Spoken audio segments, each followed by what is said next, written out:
নমস্কার বন্ধুরা, আমিও বাঙালি রান্নাঘরে সবাইকে স্বাগত জানাচ্ছি। আবার একটা নতুন রেসিপি আপনাদের মাঝখানে শেয়ার করতে চলেছে, সেটা হচ্ছে আম দিয়ে লাচা সেমুই রান্না। তাহলে চলুন দেখে নেওয়া যাক আজকের রেসিপি। একটা বাটির মধ্যে আমি কিছুটা কালারিং লাচা সেমুই নিয়েছি একটা আম। প্রথমে আমের খোসাটা ছাড়িয়ে ভালো করে একটু মিক্সিতে পেস্ট করে নেব।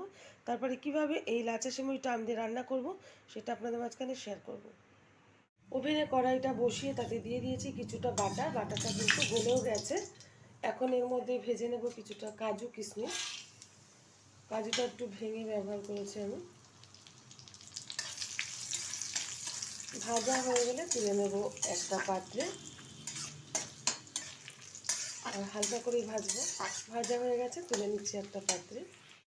কাজু কিশমিশটা ভেজে তুলে নিচ্ছি একটা পাত্রে। এখন এই বাটারেই ভেজে নেব কিছুটা নারকেল, কুড়িয়ে রেখেছিলাম। হালকা করে এটা ভেজে নিচ্ছে।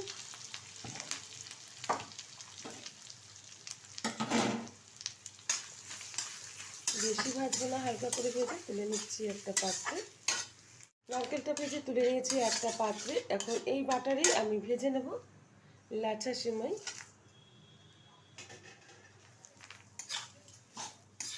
খুব সুন্দর করে একটু ভেজে এটাও তুলে নেব একটা পাত্রে। আর এদিকে কিন্তু আমি লাচা সেমাইয়ের জন্য এখানে 1 লিটার দুধ বসিয়ে দিয়েছি ওভেনে। এটা ভালো করে জ্বালিয়ে নেব।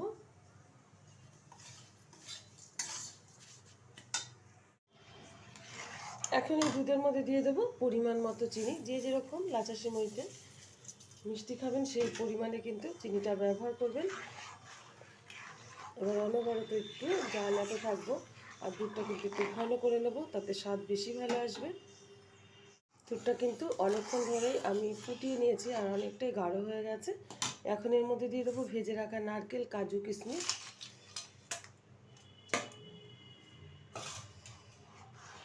আমার এই রেসিপি যদি আপনাদের ভালো লেগে থাকে, আপনারা অবশ্যই আমার চ্যানেলটিকে সাবস্ক্রাইব করবেন, লাইক করবেন, শেয়ার করবেন।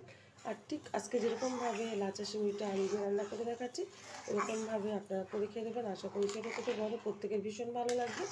লাচা সেমাই কিন্তু অনেকেই ভালো জানেন, তবুও আজকে আমি আমার স্টাইলে আম দিয়ে করে দেখালাম। আর একটু ভালোভাবে ফুটিয়ে নেব।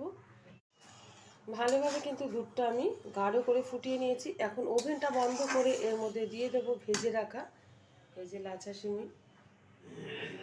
দুধের মধ্যে কিন্তু লাচা সেমাইটা আমি ঢেলে দিয়েছি। আর এটা কিন্তু ওভেনটা বন্ধ করেই ঢালতে হবে। আর এটা কিন্তু একটু এরকম ঝোল ঝোল টাইপেরই থাকবে। এখন এর মধ্যে দিয়ে দেবো পেস্ট করে রাখা পাকা আম। আগের থেকে দেওয়া যাবে না, তাহলে কিন্তু দুধটা কিন্তু কেটে যাওয়ার ভয় আছে। কারণ এখন কিন্তু আমের সিজন না, পাকা আমের সিজন না, তো সেই কারণে একটু টক হতে পারে। তো নামিয়ে সেটা ব্যবহার করলাম।